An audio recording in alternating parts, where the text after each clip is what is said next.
రాష్ట్ర వ్యాప్తంగా new year సందడి నెలకొంది. హోటళ్లు, రెస్టారెంట్లు, పబ్లు, ఫామ్ హౌస్లు రద్దీగా మారాయి. జనం ఆటపాటలతో ఎంజాయ్ చేస్తున్నారు. రాత్రి 12 గంటలకు న్యూ ఇయర్ కు గ్రాండ్ గా వెల్కమ్ చెప్పేందుకు రెడీ అయ్యారు. హైదరాబాద్, వరంగల్లో న్యూ ఇయర్ సెలబ్రేషన్స్ అంబరానంటున్నాయి.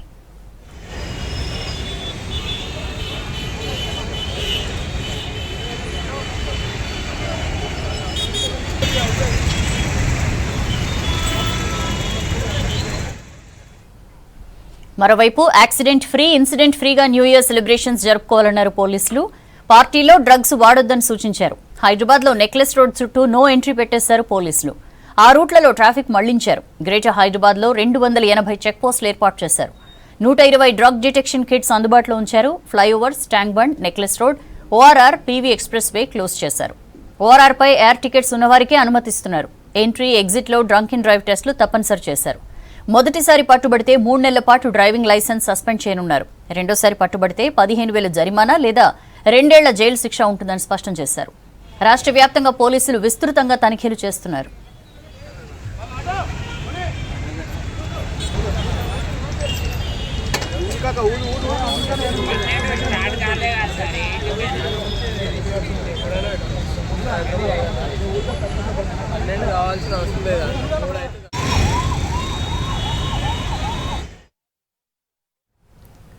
గత బీఆర్ఎస్ సర్కార్ ప్రాజెక్టులను పట్టించుకోలేదన్నారు మంత్రులు. పెండింగ్ ప్రాజెక్టులు పూర్తి చేసి లక్షలాది ఎకరాలకు సాగునీరు అందిస్తామని చెప్పారు. రాష్ట్రంలో ఇందిరమ్మ రాజ్యం కోసం కృషి చేస్తామని తెలిపారు. బీఆర్ఎస్ సర్కార్ అప్పులతో రాష్ట్రాన్ని అప్పగించినా 6 గ్యారెంటీలు అమలు చేస్తున్నామని స్పష్టం చేశారు. సబ్ రిజిస్ట్రార్లో మరిన్ని వసతులు కల్పించి ప్రజలకు మెరుగైన సేవలు అందిస్తామన్నారు మంత్రులు. వచ్చే నెల 4న రాష్ట్ర కేబినెట్ సమావేశం జరగనుంది. హైదరాబాద్ సెక్రటరియట్ లో సీఎం రేవంత్ రెడ్డి అధ్యక్షతన జరిగే మీటింగ్ లో కొత్త రేషన్ కార్డుల జారీ, రైతు భరోసా, భూమి లేని నిరుపేదలకు ఏడాదికి 12,000 రూపాయల సహాయం, ఎస్సీ వర్గీకరణపై మంత్రులు చర్చించనున్నారు. యాదగిరిగుట్ట ఆలయానికి బోర్డుపై కేబినెట్ లో డిస్కస్ చేయనున్నారు. ప్రజలకు మరింత సమర్థవంతంగా, పారదర్శకంగా ప్రభుత్వ సేవలను అందించడానికి సబ్ రిజిస్టర్ కార్యాలయాలను దశలవారీగా పునర్వ్యవస్థీకరిస్తున్నామన్నారు రెవెన్యూ శాఖ మంత్రి పొంగులేటి శ్రీనివాసరెడ్డి. సిఎస్ఆర్ నిధులతో సబ్ రిజిస్టర్ ఆఫీసుల్లో కార్పొరేట్ స్థాయిలో ఆధునిక సౌకర్యాలు కల్పిస్తామని చెప్పారు. రిజిస్ట్రేషన్ కోసం వచ్చేవారు గంటల తరబడి చెట్ల కింద వేచి చూసే పరిస్థితి లేకుండా చూడాలని ఆదేశించారు. హైదరాబాద్ సెక్రటరియట్ లో హైదరాబాద్, మేడ్చల్, మల్కాజిగిరి, సంగారెడ్డి జిల్లా కలెక్టర్లు, జిల్లా రిజిస్ట్రార్లతో సమావేశమయ్యారు మంత్రి పొంగిలేటి. ఇంటిగ్రేటెడ్ సబ్ రిజిస్టర్ ఆఫీసుల ద్వారా ప్రజలకు మెరుగైన సేవలు అందిస్తామని చెప్పారు.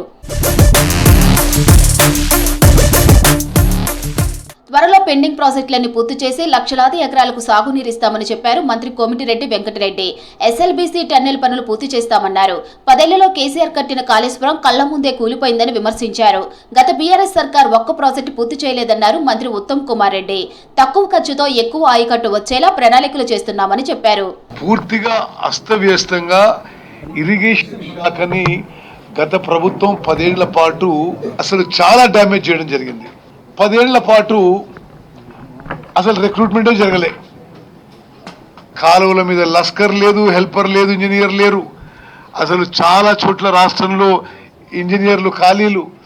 అసలు ప్రాజెక్టులు సరిగ్గా మ్యానింగ్ లేదు, ప్రాజెక్ట్ మాన్యువల్స్ పాటించడం లేదు. గతంలో 10 ఏళ్లలో 1.81 lakh crores అప్పు తీసుకొచ్చి ఖర్చు పెట్టి నామమాత్రం ఆయకట్టే వచ్చింది. సంవత్సరానికి 200 కోట్ల పవర్ బిల్లు కూడా కట్టే అవసరం లేదు. కరువు వచ్చినా ఏది వచ్చినా డెడ్ స్టోరేజ్ తోని మాకు 4 లక్షల ఎకరం పంట పండుతుంది. దానికి 1 lakh acres ప్రావణం వెళ్ళే ఉన్న ప్రాజెక్టు అది కంటిన్యూస్గా పారుతుంది. ఇప్పటికే దానికి రిజర్వాయర్ ట్రయల్లోనే అయిపోయింది, ఫిలప్ చేసినాం. డిస్ట్రిబ్యూటర్స్ కూడా అలైన్మెంట్ అంతే ఫిక్స్ అయ్యి. రైతు భరోసాపై ఇంకా ఎలాంటి నిర్ణయం తీసుకోలేదని చెప్పారు వ్యవసాయ శాఖ మంత్రి తుమ్మల నాగేశ్వరరావు. పంట వేసిన ప్రతి రైతుకు రైతు భరోసా ఇవ్వాలనేదే సర్కార్ ఆలోచనని చెప్పారు.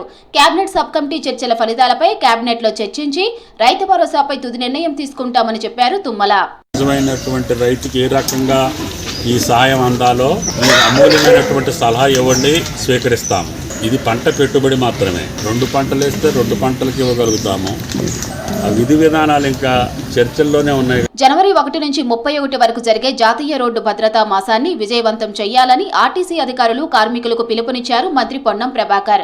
రోడ్డు భద్రతా మాసంలో భాగంగా స్కూల్ విద్యార్థులతో అవగాహన ర్యాలీలు, ట్రైనింగ్ క్లాసులు, వర్క్షాపులు, సెమినార్లు, కంటి చెకప్ క్యాంపులు, డ్రైవర్లకు అవగాహన కార్యక్రమాలు చేపట్టాలని ఆదేశించారు. రవాణా శాఖ ఆర్టీసీ అధికారులతో వర్చువల్గా సమావేశమయ్యారు పొన్నం. గ్యారంటీల అమలుతో తెలంగాణ ప్రజల జీవితాల్లో కొత్త వెలుగులు తెచ్చేందుకు ప్రజాప్రభుత్వం కృషి చేస్తుందన్నారు ఉప ముఖ్యమంత్రి భట్టి విక్రమార్క. గత పీఆర్ఎస్ పాలకులు ఖజానాలో ₹1 లేకుండా చేసిందన్నారు. దేశంలో ఎక్కడా లేని విధంగా ఒకేసారి రైతులకు 2 లక్షల రుణమాఫీ చేశామన్నారు భట్టి. రాష్ట్రంలోని ఇండ్లు లేని నిరుపేదలకు త్వరలో ఇందిరమ్మ ఇండ్లు అందిస్తామని చెప్పారు. కొత్త ఏడాదిలో ఇంటింటా సౌభాగ్యం కలగాలని ఆకాంక్షించారు డిప్యూటీ సీఎం.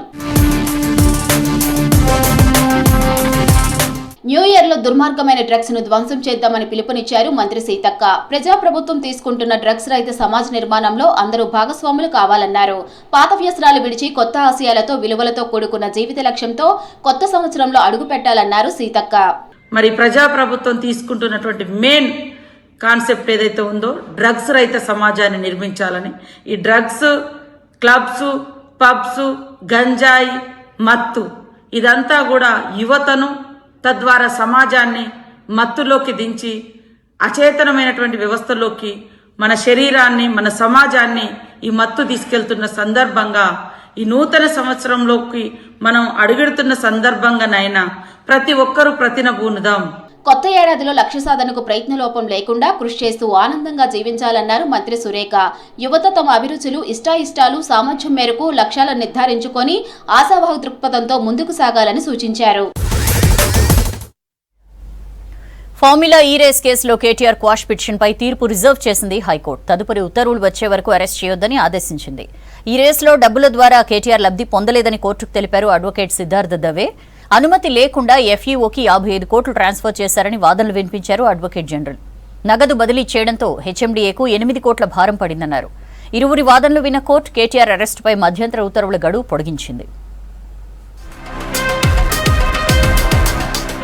ఫార్ములా రేస్ వ్యవహారంపై ఏసీబీ కేసును కొట్టివేయాలంటూ కేటీఆర్ దాఖలు చేసిన క్వాష్ పిటిషన్పై హైకోర్టులో విచారణ జరిగింది. హైకోర్టులో ఏసీబీ కౌంటర్ దాఖలు చేసింది. కేటీఆర్ తరపున సిద్ధార్థ దావే, ఏసీబీ తరపున పబ్లిక్ ప్రాసిక్యూటర్ వాదనలు వినిపించారు. ఇరుపక్షాల వాదనలు విన్న హైకోర్టు తీర్పు రిజర్వ్ చేసింది. తదుపరి ఉత్తర్వులు ఇచ్చే వరకు కేటీఆర్ ను అరెస్టు చేయవద్దని ఆదేశించింది. Without the tripartite agreement party ఎవరైతే ఉన్నారో వాళ్ళు లేకుండా ఎఫ్ఈఓకు డబ్బులు చెల్లించడం అనేది అనైతికం. క్లియర్గా it amounts to offence under sections corruption of anti corruption act. స్పష్టంగా 13, 409 అన్నీ కూడా ఖచ్చితంగా అప్లికబుల్ అవుతాయని చెప్పి రాష్ట్ర ప్రభుత్వం తరఫున వాదనలు వినిపించిన అడ్వకేట్ జనరల్ గారు చెప్పడం జరిగింది. ఫార్ములా కేసులో ఎఫ్ఈఓ వివరాలను కోర్టుకు తెలిపారు కేటీఆర్ తరపు న్యాయవాది. డబ్బుల ద్వారా కేటీఆర్ లబ్ధి పొందలేదని చెప్పారు. దీంతో డబ్బులు చేరిన వారిపై కేసు నమోదు చేశారా అని ప్రశ్నించింది కోర్టు. అగ్రిమెంట్లు ఎవరెవరి మధ్య జరిగాయి, వాటిని ఎవరు అప్రూవల్ చేశారని క్వశ్చన్ చేసింది. ఐఏఎస్ అరవింద్ కుమార్ కేటీఆర్ ముందు ఎఫ్ఈఓతో అగ్రిమెంట్ ఫైల్ పెట్టారని, కేటీఆర్ సంతకం చేశారని చెప్పారు అడ్వకేట్ దావే. సంతకం చేసినంత మాత్రాన కేటీఆర్ను నిందితుడిగా ఎలా మారుస్తారని ప్రశ్నించారు దావే. ఈ కేసులో 409 సెక్షన్ వర్తించదని, ఆధారాలు కూడా లేవని తెలిపారు.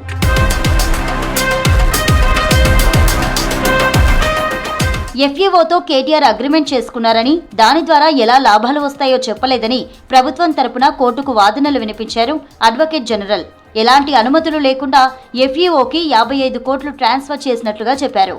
ఈ కేసులో ఏసీబీ దర్యాప్తు ఎంతవరకు వచ్చింది, ఎలాంటి ఆధారాలు సేకరించారని, ఎంతమంది స్టేట్మెంట్ రికార్డ్ చేశారని ప్రశ్నించింది కోర్టు.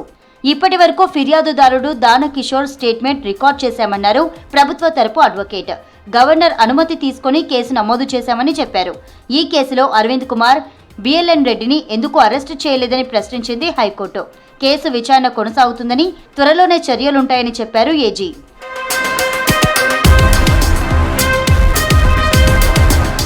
ఫార్ములా కేసు వ్యవహారంలో ఎలాంటి విధి విధానాలు ఫాలో అవ్వలేదో చెప్పాలని అడిగింది న్యాయస్థానం. దీనికి సమాధానంగా ఆర్థిక శాఖ కేబినెట్ అనుమతులు పొందకుండానే ఎఫ్ఈఓ సంస్థకు 55 కోట్లు బదిలీ చేశారని కోర్టుకు తెలిపారు ప్రభుత్వం తరపు లాయర్. ఇలా నగదు బదిలీ చేయడం వల్ల 8 కోట్లు హెచ్ఎండీఏకు అదనపు భారం పడిందన్నారు. మున్సిపల్ శాఖ ఒప్పందాలు కుదుర్చుకున్నప్పుడు బిజినెస్ రూల్స్ ఉల్లంఘన జరిగిందని కోర్టు దృష్టికి తీసుకువచ్చారు. తర్వాత బిజినెస్ రూల్ కాపీని హైకోర్టుకు అందజేశారు ప్రభుత్వ ఏజీ.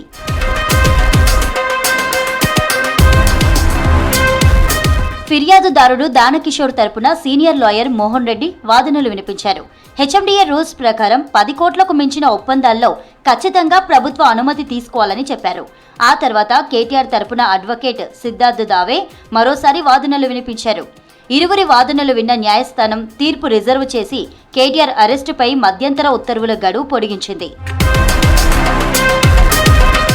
ప్రజలకు న్యూ ఇయర్ విషెస్ చెప్పారు కాంగ్రెస్ నేతలు. ఏడాది కాంగ్రెస్ పాలనపై బీఆర్ఎస్ వ్యంగ్య వ్యాఖ్యలకు కాంగ్రెస్ నాయకులు ఘాటుగా సమాధానాలిచ్చారు. తెలంగాణ ఎంపీలు, ఎమ్మెల్యేలు, ఎమ్మెల్సీల సిఫార్సు లేఖలను తిరుమలలో అనుమతించడంపై ఏపీ సర్కార్కు థ్యాంక్స్ చెప్పారు అసెంబ్లీ స్పీకర్ గడ్డం ప్రసాద్. 2024 సంవత్సరం తన రాజకీయ జీవితంలో కీలకమైనదని, మరువలేనిదని చెప్పారు MLC, PCC chief Mahesh Kumar Goud. ఈ ఏడాదిలో ఎన్నో విజయాలు, అనుభవాలు సాధించామని చెప్పారు. రాజకీయ నాయకుడిగా చట్టసభలో అడుగుపెట్టానని, కాంగ్రెస్ కార్యకర్తగా గొప్ప పీసీసీ చీఫ్ పదవిలో ఉన్నానని, ఇది తన జీవితంలో అత్యంత గొప్ప సంఘటన అని తెలిపారు. ఏఐసీసీ, పీసీసీ పెద్దలు, రాష్ట్ర నేతలు తనకెంతో తోడ్పాటు అందించారని, అది ఎన్నటికీ మరువలేనని చెప్పారు. ఇక కొత్త ఏడాదిలో తనకు, ప్రజలకు మరింత మంచి జరగాలని ఆకాంక్షించారు మహేష్ కుమార్ గౌడ్. తెలంగాణ ఎంపీలు, ఎమ్మెల్యేలు, ఎమ్మెల్సీల సిఫార్సు లేఖలను తిరుమలలో అనుమతించడంపై ఏపీ సర్కార్కు థ్యాంక్స్ చెప్పారు అసెంబ్లీ స్పీకర్ గడ్డం ప్రసాద్ కుమార్. ఏపీ సీఎం చంద్రబాబుతో పాటు టీటీడీ చైర్మన్కు సభాపతి ధన్యవాదాలు చెప్పారు. ఏపీ సర్కార్ నిర్ణయంతో తెలంగాణ వాసులకు కలియుగ ప్రత్యక్ష దైవం శ్రీవారి దర్శనం మరింత ఈజీ అవుతుందన్నారు స్పీకర్. సిఫార్సు లేఖల అంగీకారంతో తెలంగాణ భక్తులకు వెంకటేశ్వర స్వామి దర్శనం వసతి మరియు సులభం అవుతుందని అనుకుంటున్నాను. ఈ సిఫార్సు లేఖను అంగీకారం ఆమోదం తెలిపినందుకు ఆంధ్రప్రదేశ్ ముఖ్యమంత్రి శ్రీ నారా చంద్రబాబు నాయుడు గారికి, TTD chairman Shri B R Naidu గారికి మనస్ఫూర్తిగా ధన్యవాదాలు తెలుపుకుంటూ జగిత్యాల మున్సిపాలిటీ మాస్టర్ ప్లాన్ అమలులో గత ప్రభుత్వం అలసత్వం వలన రోడ్ల విస్తరణ జరగలేదని అన్నారు ఎమ్మెల్సీ జీవన్ రెడ్డి. జగిత్యాల జిల్లా ఏర్పడడంతో వాహన రద్దీ పెరిగిందన్నారు. గత ప్రభుత్వం యావర్ రోడ్డు విస్తరణకు కావాల్సిన నిధులు మంజూరు చేయలేదన్నారు జీవన్ రెడ్డి. రోడ్డు విస్తరణలో నష్టపోయిన ప్రైవేటు ఆస్తి యజమానులకు పరిహారం చెల్లించడానికి నిధులు మంజూరు చేయలేదన్నారు. 100 ఫీట్ల రోడ్ల విస్తరణకు 100 కోట్ల నిధులు అవసరమన్నారు. ఇప్పుడు ప్రభుత్వంపై రోడ్డు విస్తరణ బాధ్యత ఉందని చెప్పారు. దీనికోసం రాష్ట్ర ప్రభుత్వం మున్సిపల్ పట్టణ అభివృద్ధి శాఖ నుంచి నిధులు మంజూరు చేయాలని కోరుతూ సీఎం రేవంత్ రెడ్డికి లేఖ రాసినట్లు తెలిపారు జీవన్ రెడ్డి. మనం 100 ఫీట్ల విస్తరింపజేసినప్పుడు 100 ఫీట్ల డస్ట్బిన్ ఎంత చేయాలో అంత చేయడానికి ప్రయత్నం చేసిండ్రు. కానీ ప్రైవేట్ ప్రాపర్టీస్ ఉన్న కాడ ఏది ఇస్తుందో అప్పుడు రాష్ట్ర ప్రభుత్వంకి వెళ్ళి కల్పించాల్సినటువంటి ఒక కాంపెన్సేటరీ వాల్యూ ఏదైతే ఉందో చెల్లింపు చేయడానికి కావాల్సిన నిధులు సమకూర్చలేకపోయింది. నేను ఇక్కడ స్థానిక పౌరుడిగా నా బాధ్యతగా, శాసన మండలి సభ్యుడిగా కూడా ఈ అంశాన్ని నేను గౌరవ ముఖ్యమంత్రి రేవంత్ రెడ్డి గారి దృష్టికి తీసుకెళ్ళడం.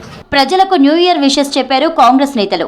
2025 సంవత్సరంలో అందరూ సుఖ సంతోషాలతో ఉండాలని ఆకాంక్షించారు. కాంగ్రెస్ ప్రభుత్వ ఏడాది పాలనపై విమర్శలు గుప్పించారు బీజేపీ నేతలు. 12 నెలల నరకం తప్ప ఏమీ లేదన్నారు. రాష్ట్ర ప్రజలు బీజేపీని ప్రత్యామ్నాయంగా చూస్తున్నారని తెలిపారు. 2024లో రాష్ట్ర బీజేపీ ప్రజల ఆదరాభిమానాలు సొంతం చేసుకుందని, ఇది 2025లోనూ ఉంటుందని ఆశించారు. ఇక న్యూ ఇయర్ వేడుకలకు హిందువులు దూరంగా ఉండాలన్నారు. ఉగాది పండుగ హిందువుల కొత్త సంవత్సరం అని చెప్పారు.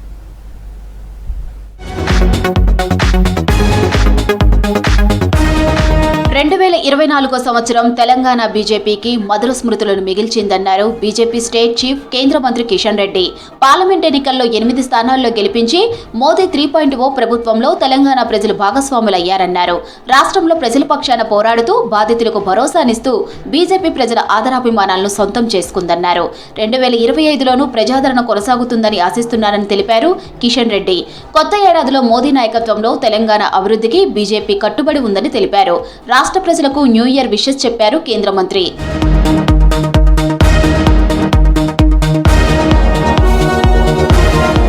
కాంగ్రెస్ ప్రభుత్వ సంవత్సర పాలనపై ఎక్స్లో విమర్శలు కురిపించారు కేంద్ర మంత్రి బండి సంజయ్. రైతుల రోదనలు, ఆటో బాలాల ఆత్మహత్యలు, ఆడబిడ్డల ఆక్రందనలు, హైడ్రాతో అరాచకాలంటూ కాంగ్రెస్ సర్కార్పై మండిపడ్డారు. ఏం చూసింది ఏడాది కాలంలో తెలంగాణ? 12 నెలల ప్రత్యక్ష నరకం తప్ప అని ప్రశ్నించారు బండి సంజయ్. మాజీ ప్రధాని మన్మోహన్ సింగ్ కు బీజేపీ మాత్రమే గౌరవం ఇచ్చిందన్నారు ఎన్డీఏ కూటమి నేతలు. మన్మోహన్ ను కాంగ్రెస్ పట్టించుకోలేదని విమర్శించారు. మణిపూర్ సీఎం చెప్పాల్సిన క్షమాపణలు ప్రధాని మోదీ చెప్పాలని డిమాండ్ చేశారు ఇండియా కూటమి నేతలు. ఈ ఏడాది సాధించిన విజయాలను వివరిస్తూ ప్రధాని నరేంద్ర మోదీ ఎక్స్లో ఓ పోస్టు పెట్టారు. ఈ ఏడాది భారత్ సాధించిన విజయాలను ఒక్కొక్కటిగా ప్రజలతో పంచుకున్నారు. సమిష్టిగా ప్రయత్నించి 2024లో అనేక విజయాలు అందుకున్నామన్నారు మోదీ. 2025లో మరింత కష్టపడి పనిచేసి వికసిత్ భారత్ కలను సాకారం చేసుకుందామన్నారు Modi. 2024 was a year of progress, empowerment and inclusivity. Let us step into 2025, carry forward the good work and work harder to build a Viksit Bharat. Jai Hind. అట్టడుగు వర్గాలకు బీజేపీ వ్యతిరేకమన్నారు కాంగ్రెస్ చీఫ్ మల్లికార్జున ఖర్గే. బీజేపీ పాలిత రాష్ట్రాలనే కేంద్రం పట్టించుకుంటుందని ఆరోపించారు. పార్లమెంట్లో అంబేద్కర్ను అమిత్ షా అవమానిస్తే బీజేపీ పాలిత రాష్ట్రాలకు దళితులను అవమానిస్తున్నాయని మండిపడ్డారు. దేశంలో ప్రతి గంటకు దళితులపై దాడులు జరుగుతూనే ఉన్నాయన్నారు ఖర్గే. గతేడాది ప్రారంభమైన జాతి ఘర్షణల కారణంగా ఈశాన్య రాష్ట్రంలో జరిగిన దురదృష్ట పరిణామాలకు క్షమాపణలు చెప్పారు మణిపూర్ సీఎం ఎన్ బిరెన్ సింగ్. 2025 సంవత్సరంలోనైనా రాష్ట్రంలో సాధారణ పరిస్థితులు నెలకొంటాయని ఆశిస్తున్నట్లు తెలిపారు. మణిపూర్లోని అన్ని వర్గాల ప్రజలు కలిసి సామరస్యంగా జీవించాలని కోరుకుంటున్నట్లు తెలిపారు CM Biren Singh. I feel regret and want to say sorry to the people of the state. So I really feel regret and I would like to apologize to the whole victims. The normalcy and the peace will be restored. ఇవాళ Manipur CM చెప్పిన మాటే ప్రధాని మోదీ కూడా చెప్పాలన్నారు Congress senior నేత జైరాం రమేష్. ఇప్పటి వరకు మోదీ మణిపూర్ ని visit చేయలేదన్నారు. Manipur ప్రజలకు మోదీ కూడా క్షమాపణలు చెప్పాలని డిమాండ్ చేశారు జైరాం రమేష్. बात ये नहीं है कि मुख्यमंत्री ने आज क्या कहा है कि नहीं, बात यह है कि 19 महीने के लिए प्रधानमंत्री ने अपनी चुप्पी क्यों नहीं तोड़ी मणिपुर के बारे में. दुनिया का भ्रमण करते हैं, फ्रीक्वेंट फ्लायर हैं वो.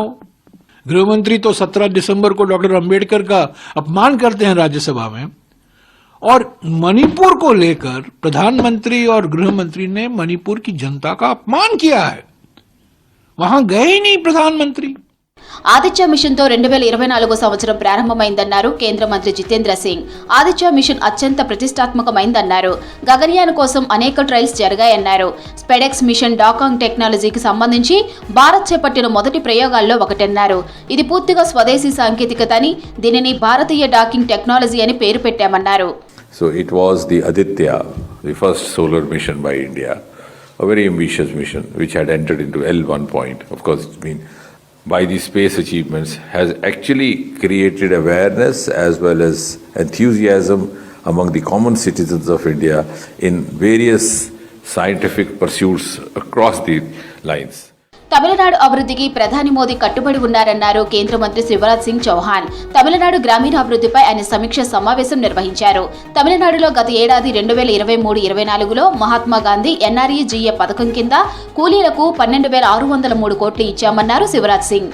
गरीब बहनों को सेल्फ हेल्प ग्रुप बनाकर उनको आजीविका देने का काम कर रहे हैं. प्रधानमंत्री जी ने 2 टारगेट दिए हैं देश को. एक, ग्रामीण क्षेत्र में 2 करोड़ मकान बनाए जाने हैं गरीबों के लिए, पक्के मकान, और दूसरे 3 करोड़ लखपति दीदी बनानी है. इन सारी योजनाओं को तेज गति से पूरा करके अपने जनता की बेहतर सेवा करे. మాజీ ప్రధాని డాక్టర్ మన్మోహన్ సింగ్ పై కాంగ్రెస్ రాజకీయాలు చేసి ఉండాల్సింది కాదన్నారు కేంద్ర మంత్రి అర్జున్ రామ్ మేఘ్వాల్.